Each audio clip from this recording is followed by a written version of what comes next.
kapon yung mga dala natin. Sige.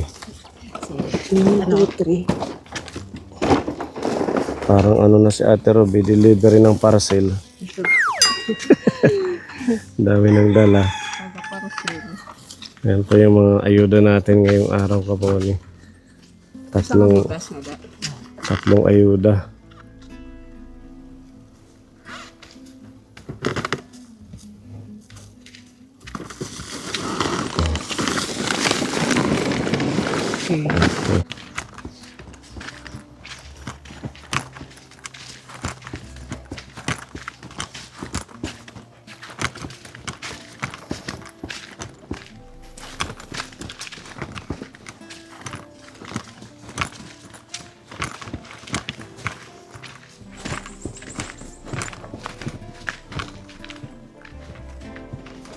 Nanay Stella. Chu. Nandiyan si nanay. Ah.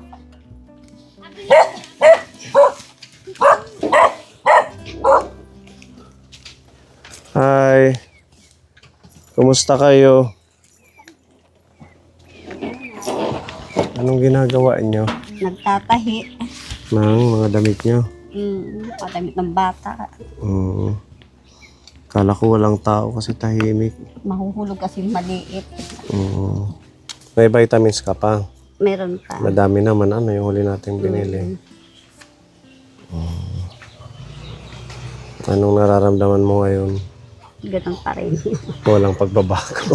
Ubo-ubo pa din. Ubo pa rin. Sa bagay kasi ano na yan eh. Di ba? Parang yan na yung pinaka Yan na talaga. komplikasyon ng kanyang sakit. Walang tigil na pag-ubo-ubo. Minsan lang, pag sobrang siguro nakakakain ka ng yung mga malalansa, mas natitrigger lalo. Kaya doon ka nagsusuka ng may halong dugo. Siguro. Kasi nung sumuka ako ng dugo, ang kinain ko nun tuyo ata yun, tsaka palawan.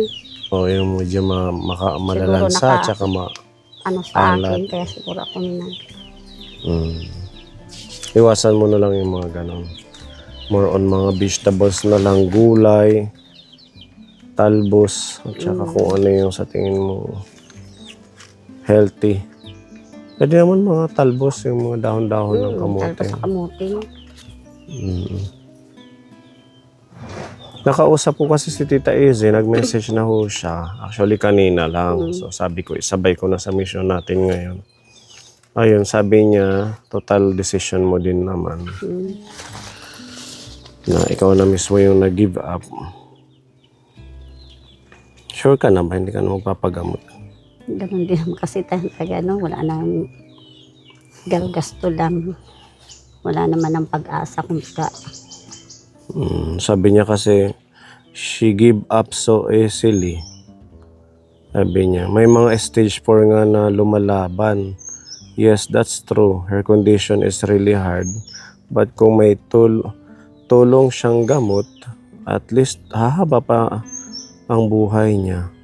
Na mga kasama niya pa mga anak niya, lalo na yung mga bunso. Lalo na yung bunso. Anyway, what else can we do? We tried to help her. But in the end, that's her body and her life. So, we will just respect that. And nire-respeto naman namin kung ano yung naging decision mo. Or baka napapagod ka lang doon sa pabalik-balik sa doktor.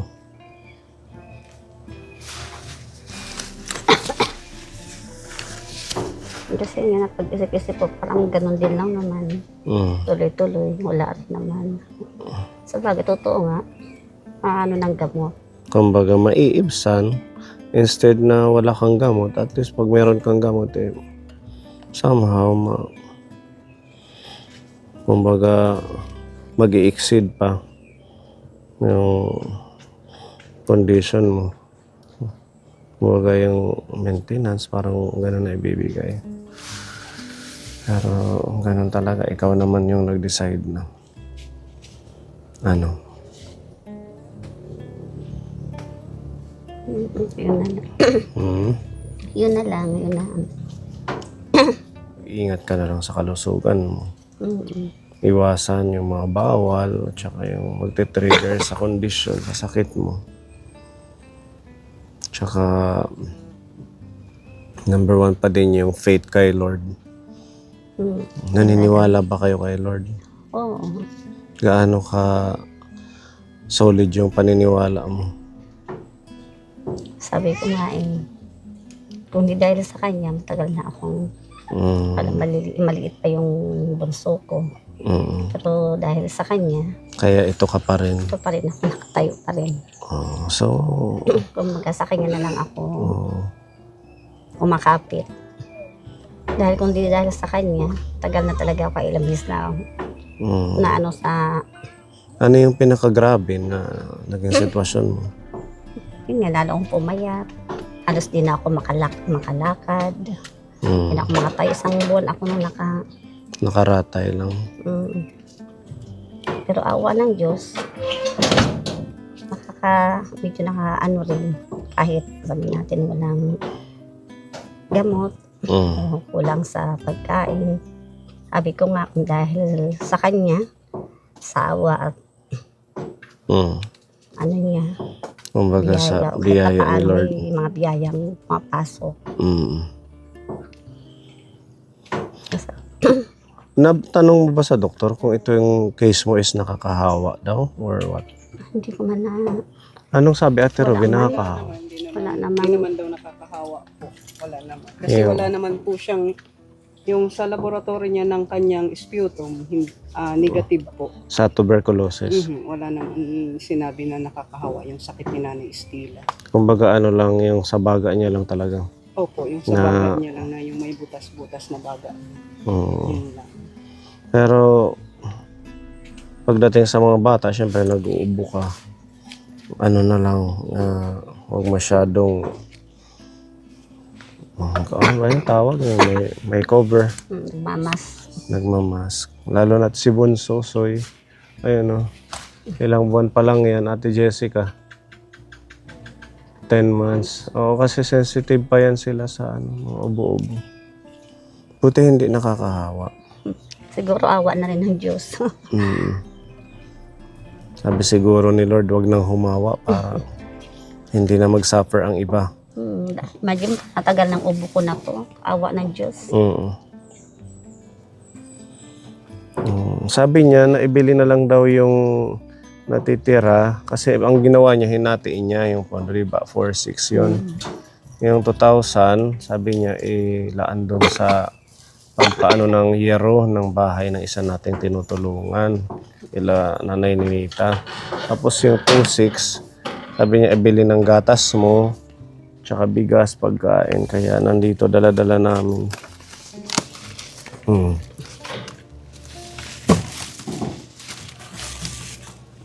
Ito, Nanay Stella, 10 kilo to.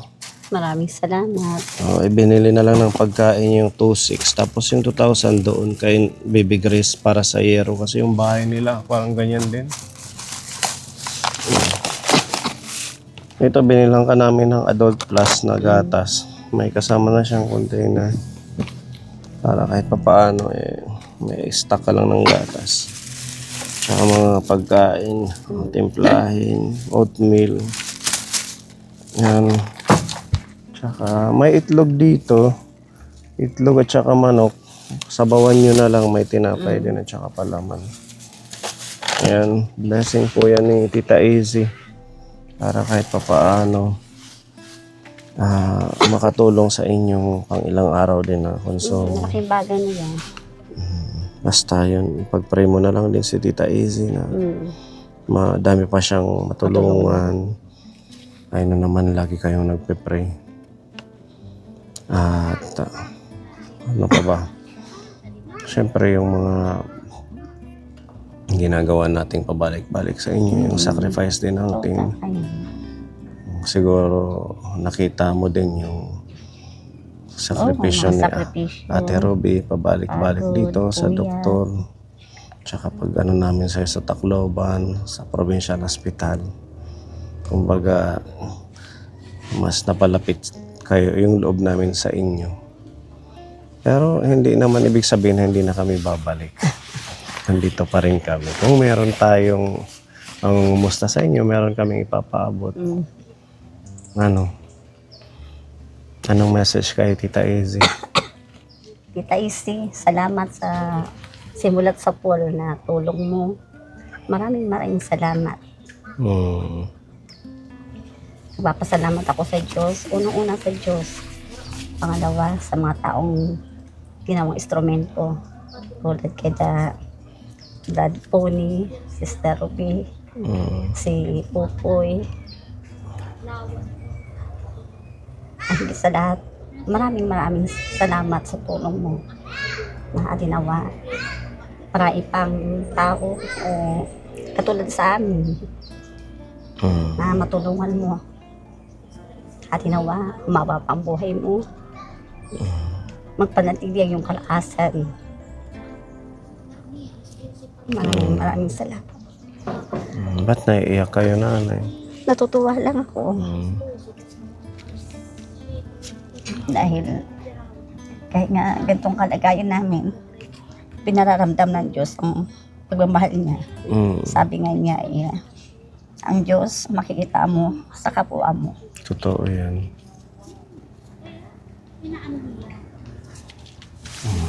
Maraming salamat sa inyo. Wala pong ano, ma'am. Ginawa, marami pa kayo matulungan. Ginawa, gabayan kami. Kayo palagi. Ilayo sa disgrasya. Lalo na sa mga biyahe ninyo. Tulad nga kay Sister Ruby. Na palakad-lakad niya. Na talaga ang disgrasya na dyan. Lagi kayong dadasal na halinawa, lagi kayong ligtas.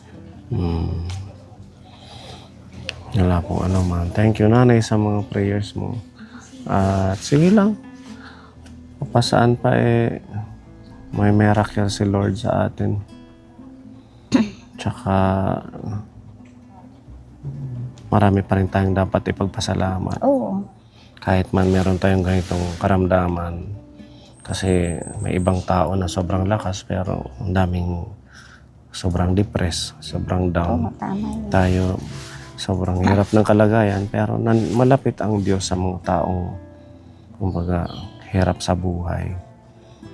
Diba sabi mo nga, ang Espiritu ng Diyos kumbaga napupunta sa mga taong naging instrumento niya. Oo.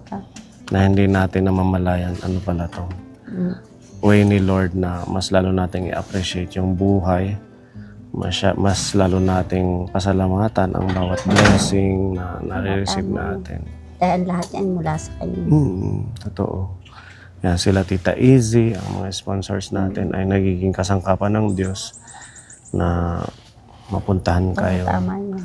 Nasubukan nating magpunta sa hospital kaso nag-decide kayong mag-stop na. So respect that. At ano na lang, mag-iingat ka palagi. No? Kung meron kaming dadalhin, babalik na lang ulit kami dito sa inyo.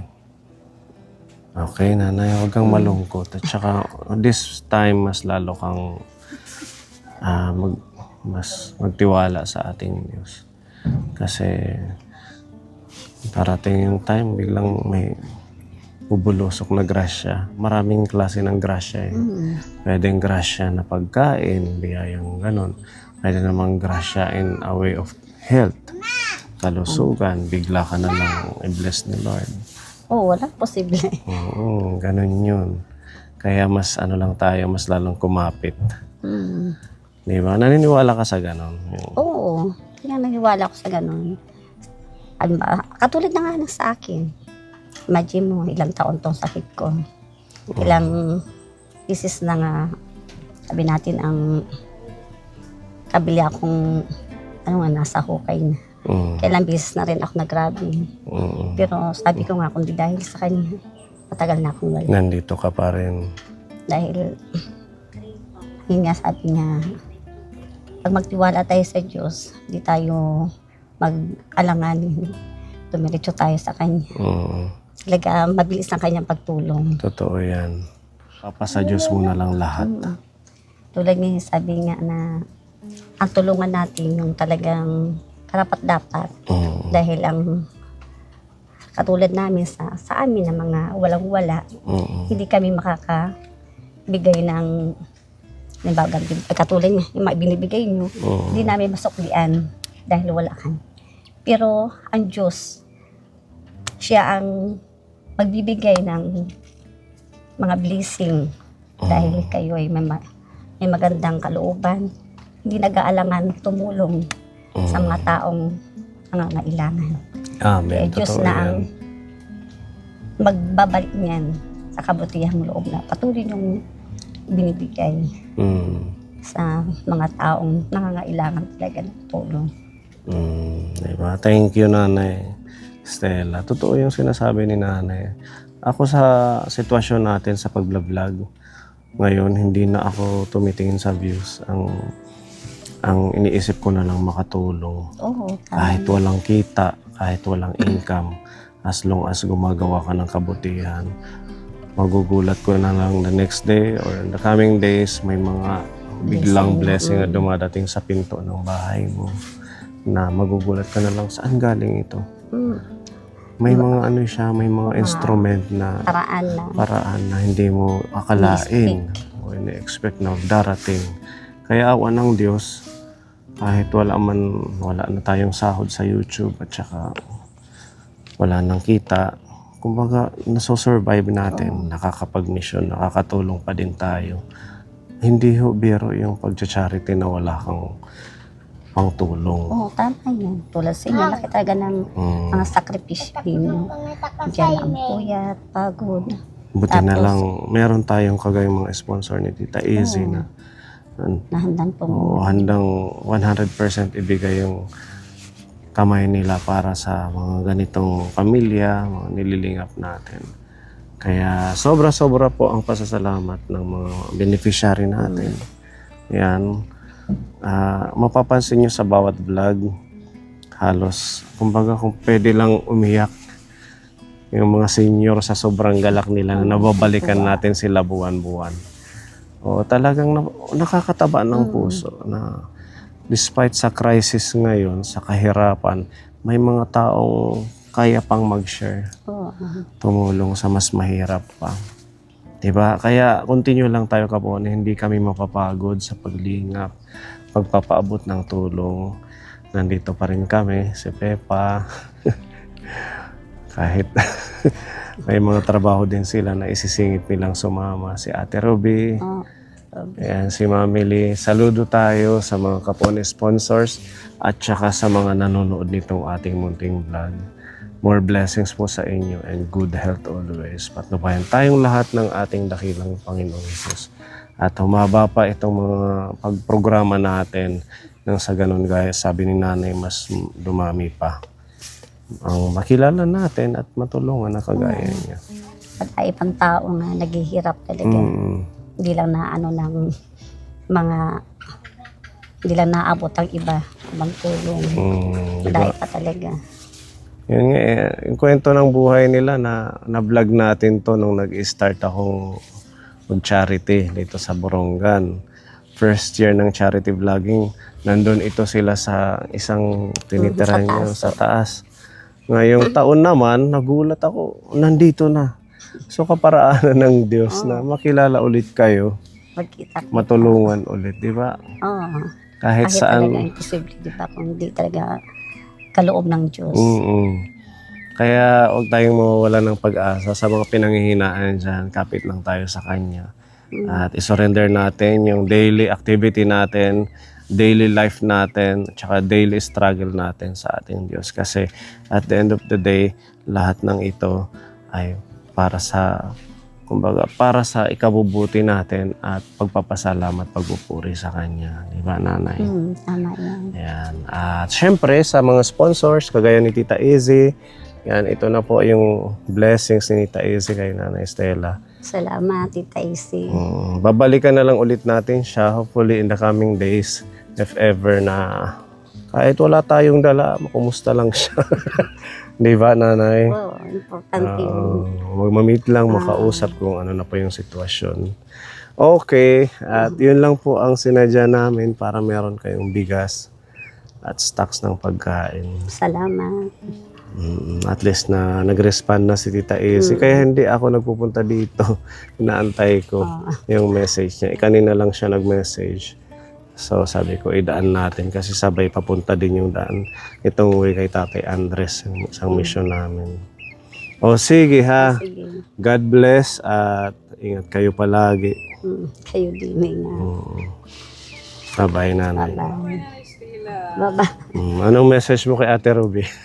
Hindi na kayo maglalakad-lakad sa pupunta sa doktor. Salamat, Ruby, sa pabalik-balik na pagpunta mo dito, sa iyong tulong.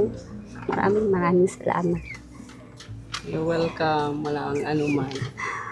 Kasiyahan yan sa yung totoong tumutulong. Malaking kasiyahan yan. Ganun po yan, yung totoong tumutulong. Walang pansinlan ng galak pag na-achieve mo yung isang buong araw mo na gagawa mo. Yun yung kasiyahan ng katulad ko na nag-a-assess ng katulad ninyo. God bless, Nanay Stila. Pero mas matindi yung closeness niya kasi Opo, sa hospital kasi tayo lagi Oo, magkasama. laging, naano ko nga to si Ruby na talagang matulungin talaga siya. Hindi siya nagdadalawang isip sa pagtulong.